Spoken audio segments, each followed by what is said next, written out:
라고 하나님이 말씀하신다면, 내 날의 계수가 하나님 맞춰지신다면 나는 이때에 하나님 앞에 과연 무엇 내놓을 수 있을까? 내 삶의 계수가 오늘로 맞춰진다면 나는 하나님 앞에 무엇 내어드릴 수 있을까? 목사로 살았는데 그 생각하니까 마음이 초조해지고 부끄러운 마음이 막 들었습니다. 이런 저에게 경종을 울리는 이야기가 오늘 저와 여러분이 읽었던 다니엘서 5장에 기록된 말씀이에요. 한번 성경 찾아보실까요? 펼쳐보실까요? 다니엘서 5장은 우리가 처음부터 읽지는 않았는데 내용은 이와 같아요. 신바벨론 제국이 이제 페르시아에 망하거든요. 근데 그 바벨론 제국이 망할 때 가장 마지막 통치자였던 벨사살이라고 불리던 벨사살 임금에 대한 이야기입니다.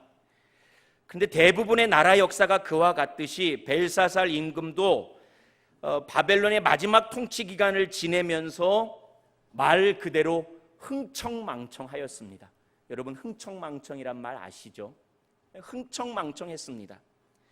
성경을 보면 신하들과 후궁들 1,000명을 불러 모아다가 술잔치를 벌렸어요.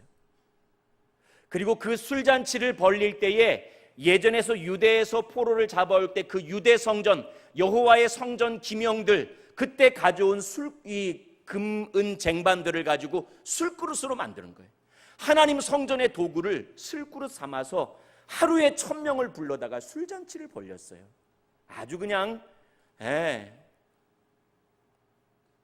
그런데 그렇게 술잔치를 벌일 때 깜짝 놀랄 만한 일이 벌어졌는데, 한참 연회가 베풀어지는 그때에 갑자기 허공에 손가락이 나타났어요. 허공에 손가락이 나타나서 그 왕궁의 촛불 맞은편 회벽에다가 손가락이 막 글을 쓰기 시작합니다. 여러분 한번 상상해 보세요. 예배 드리고 있는데 사람이 나타나면 그것도 덜 무섭게요, 손가락만 휙 나타나가지고 저 시계 달려있는 회벽에다가 막 글을 쓴다고 생각해 보세요. 얼마나 무섭고 깜짝 놀라겠어요. 술잔치는 깨져버리고 벨사살은 그 모습을 보고 너무나 깜짝 놀라고 너무나 두려웠습니다. 그래서 바벨론의 모든 지혜자들을 불러 모아다가 도대체 이게 무슨 해괴망측한 일이냐, 저렇게 글이 쓰여졌는데 저 글이 무슨 뜻이냐, 아무도 그 글을 해독해내지 못합니다. 그때에 벨사살 임금의 왕후가 벨사살에게 와서 얘기합니다. 임금님, 당신 아버지 느부갓네살 임금 때에 당신 아버지를 도왔던 그 유대에서 온 지혜자 다니엘 소식 모르십니까? 다니엘이라는 사람이 이 바벨론 제국에서 가장 똑똑한 사람이고 꿈해몽을 기가 막히게 했던 사람입니다. 아마 그 사람이라면 그 글이 무슨 뜻인지 해독해 줄 수 있을 겁니다. 그리고 다니엘을 불러서 오늘 본문 말씀, 다니엘이 그 벨사살 임금에게 손에 쓴 글씨를 해독해 주는 장면이 오늘 본문입니다. 먼저 오늘 본문 말씀 보면 다니엘은 벨사살 임금을 아주 그냥 혼을 냅니다. 22절에 이렇게 써 있죠. 벨사살이여, 왕은 그의 아들, 여기 그는 느부갓네살 임금입니다.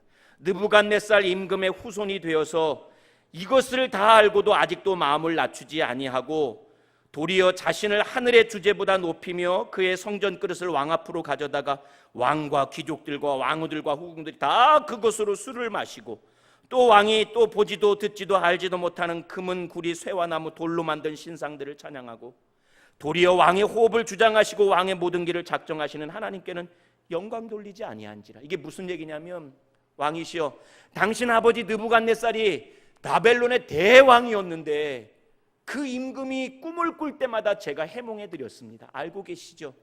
그런데 그래서 느부갓네살이 하나님을 찬양하기도 했지만 당신 아버지가 한동안 그 하나님 앞에 교만하여서 하나님이 그를 징벌하여서 7대 동안 왕위에서 폐위시키고 고난을 주셨습니다.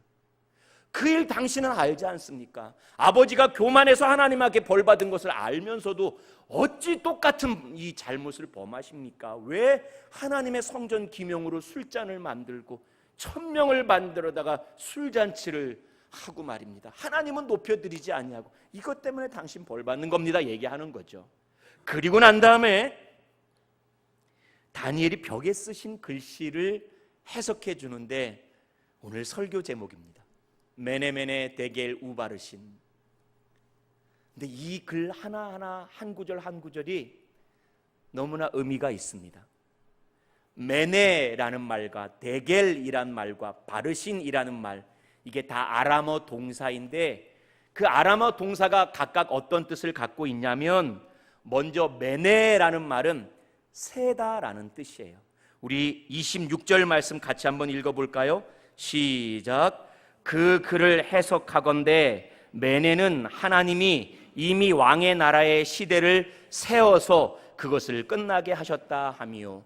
하나님이 당신의 시대를 메네 셌습니다. 그리고 다 세버려서 이제 끝났습니다. 이게 메네란 뜻입니다. 그 다음에 두 번째가 데겔이라는 말은 저울에 달다라는 아람어 동사예요. 우리 27절 말씀 같이 한번 읽어볼까요? 시작. 데겔은 왕을 저울을 다루어 보니 부족함이 보였다 하미요. 이 무슨 말씀이냐면, 메네 당신의 시대가 끝이 나서 데겔 당신 어떻게 살아왔는지 하나님 저울에 달아보니까 제대로 못 살아서 함량 미달이더라는 얘기예요. 그래서 세 번째 바르신이란 말은 나누다, 찢다라는 뜻의 아람어입니다. 우리 28절 말씀 같이 한번 읽어볼까요? 시작.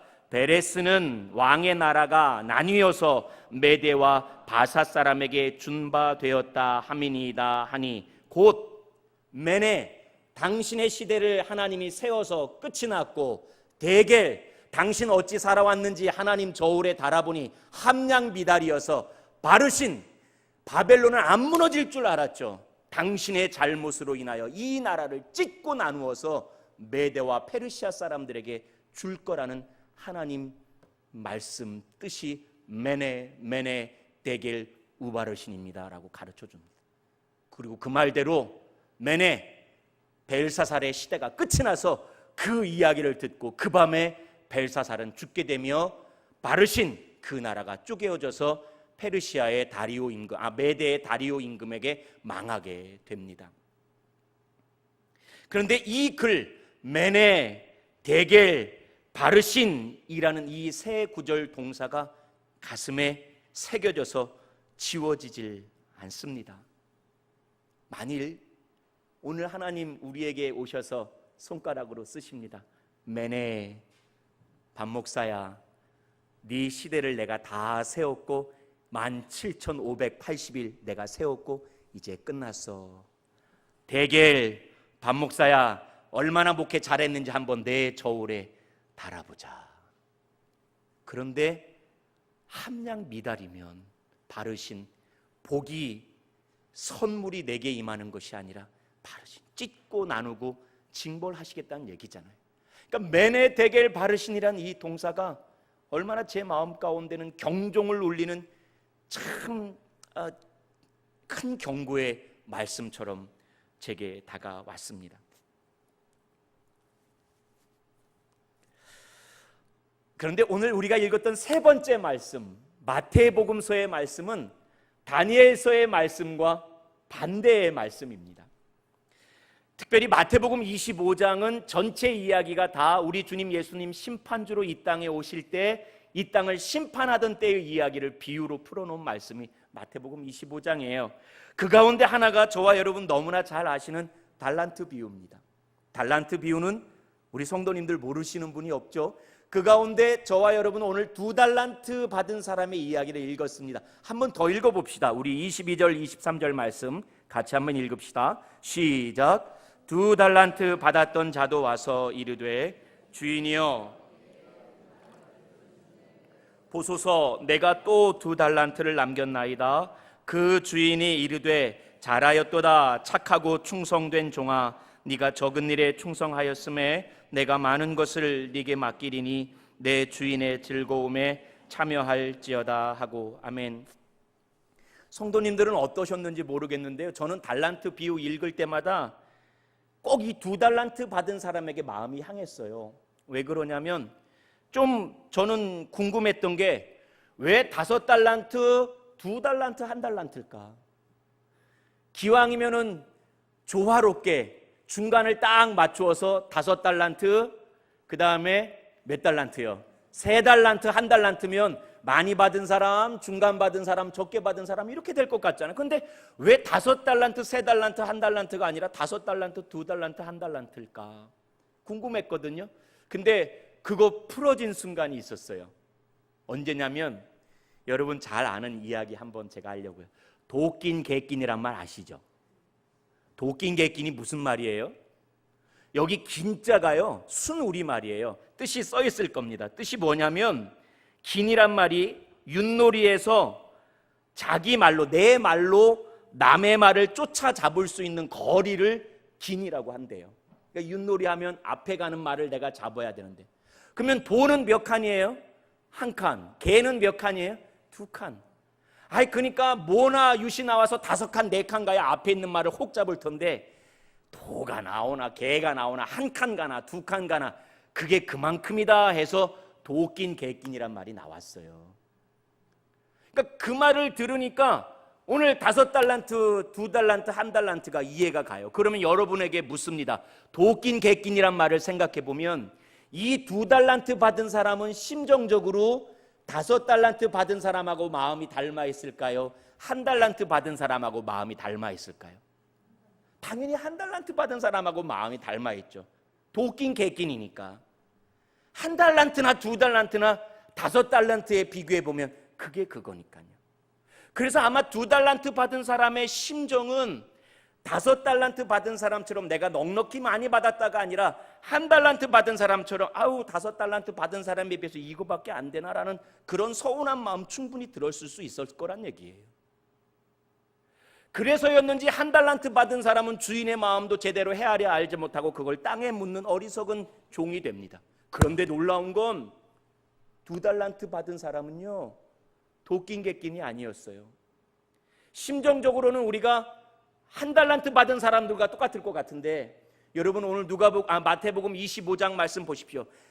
5달란트 받은 사람 이야기가 바로 위에 2구절이 써 있고요, 2달란트 받은 사람 이야기가 바로 아래 2구절이 써 있는데 위아래 이상하네.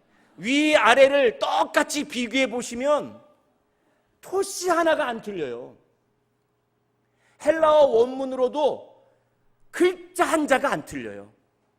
5달란트 받은 사람과 2달란트 받은 사람이 한 일과 5달란트 받은 사람과 2달란트 받은 사람에게 주셨던 하나님 축복의 말씀이 똑같아요.